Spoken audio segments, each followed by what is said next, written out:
Managing your time and keeping your teams productive has become a growing challenge for most of us. Working remotely, away from your regular routine, and in surroundings often not conducive to work is the new normal with COVID. While technology has made telecommuting exceedingly easy, it has yet to figure out how to maintain human productivity under these new circumstances. Studies show that employees are often spending more time for work than they did when they went to an actual place of work. Does that imply more is being done? Not necessarily. There are likely more interruptions in your day when working from home. And while you're at work, you may be worrying about other things that are going on around you, distracting you. Time spent is no longer a determinant of productive output. Not that it ever was a complete or perfect measure, but now it's difficult to track even the actual time spent in hours that you spend working. And if you did, the quality of time spent is pretty much impossible to measure or understand.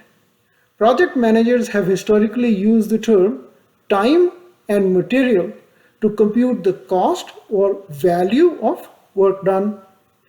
For most knowledge industries, the material part of that equation is always non-material. And the value is basically the labor provided, which equates to time spent. And as any leader who has managed productive work knows, there is no linear relationship between the two. The time and material construct is therefore almost obsolete in today's environment. I suggest that time and attention is a more appropriate one. If my attention is fully engaged on the task at hand, I have a much better chance of getting it done in an appropriate amount of time. But if I'm distracted or being interrupted, I will create a lot of rework for myself and consequently spend much longer to complete the work. And in addition, I might spend more time on top of that to check my own accuracy of the work done. Engaging people's attention to the work at hand is thus critical to ensure productivity and avoid burnout. It can help improve results with sustained productivity and healthier outcomes. In this short video, I would like to explore how different parts of the brain work and interact with each other to provide us the essential capacity to work productively. This is a picture of the functional brain. It's a highly simplified version, but it shows how the key parts of the brain work for us to be productive, to get things done. The outer portion of the human brain, which I have highlighted in a blue outline, and an inner portion, which is called the midbrain, that I have highlighted in red outline. Those two are the key parts that I would like to draw your attention to. The outer part, the one in blue, is the most recent part of the brain. It's called the neocortex.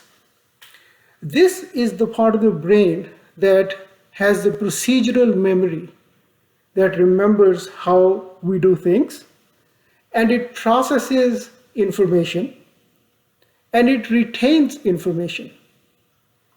It is therefore often resistant to change because it knows what it knows and it does what it does. It is also the storehouse of our knowledge and skills. This is what makes me what I am in terms of what I know and what I do. The middle part of the brain is called the limbic brain. This manifests the current state of your mind. It engages your entire physiology, talks to every part of your body to know what you feel, how you feel, and results in emotions. And those emotions create my current state of mind. This is a very fickle part of the brain, and it is constantly in a state of flux because our mind is always wavering. This part is also called the seat of our attention. This determines where our attention goes, and that's why it's so important. So if you look at the two parts of the brain, the neocortex or the thinking brain attends to the work or the problem at hand, analyzes, computes, and decides, resulting in outcomes. The limbic brain, the feeling brain, decides what the thinking brain attends to and how exclusively. So it decides what I'm going to think about and how I'm going to think about it based on my emotions, and also how exclusively, what else am I going to be thinking about or worrying about while I'm working or trying to analyze something, work on a problem, for instance. So if you think in terms of performance, the thinking brain is akin to the quality of the vehicle that you drive. If you have a very nice, fast sports car, it will be able to run much faster. And if you have an old clunker, you likely will not. The feeling brain, on the other hand, is akin to the skill level of that driver. A good driver can handle a fast-moving car, and a bad one may not. So the purpose of this discussion is to explore the skill level of the driver. I believe a skilled driver can quickly learn how to drive a new vehicle, whereas a bad driver is prone to accidents no matter how safe the vehicle they drive is. How well you manage your feeling brain will determine the efficiency of all the faculties of your intelligence.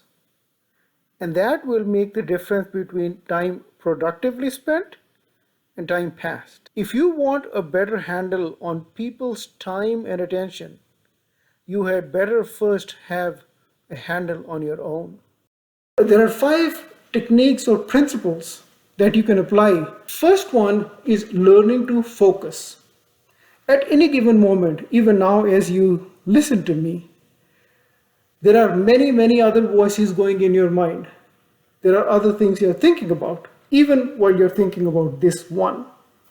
And learning to focus by using specific techniques, you can hone in on that single idea, that single speech that you want to listen to.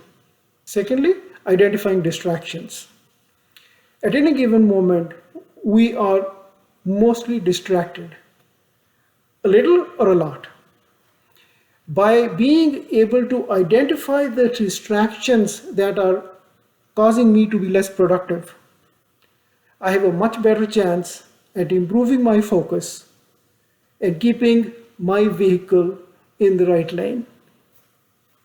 Third is self-awareness. Now, self-awareness is really the key to everything.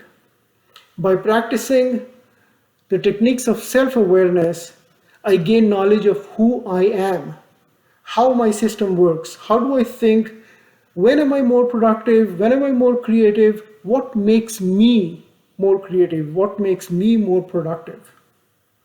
And with those skills, I have a much better chance of improving my own productivity.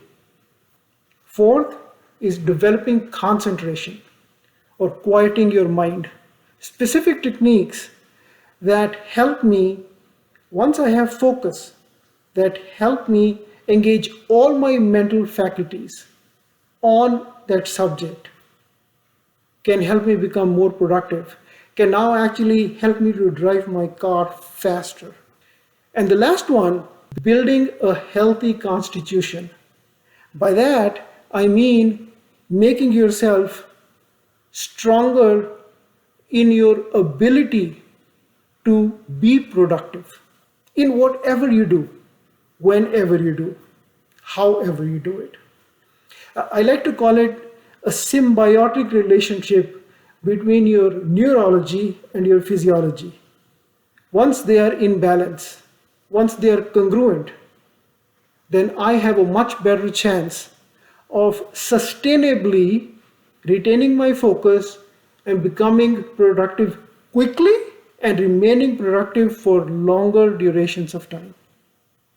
I call the practice of these techniques in your personal and work life self-aware leadership. Over time, they can improve your health, make you highly productive, enhance your ability to lead, motivate, and influence people, and build mutually supportive relationships. I hope you are on your way to become a self-aware leader. Thank you.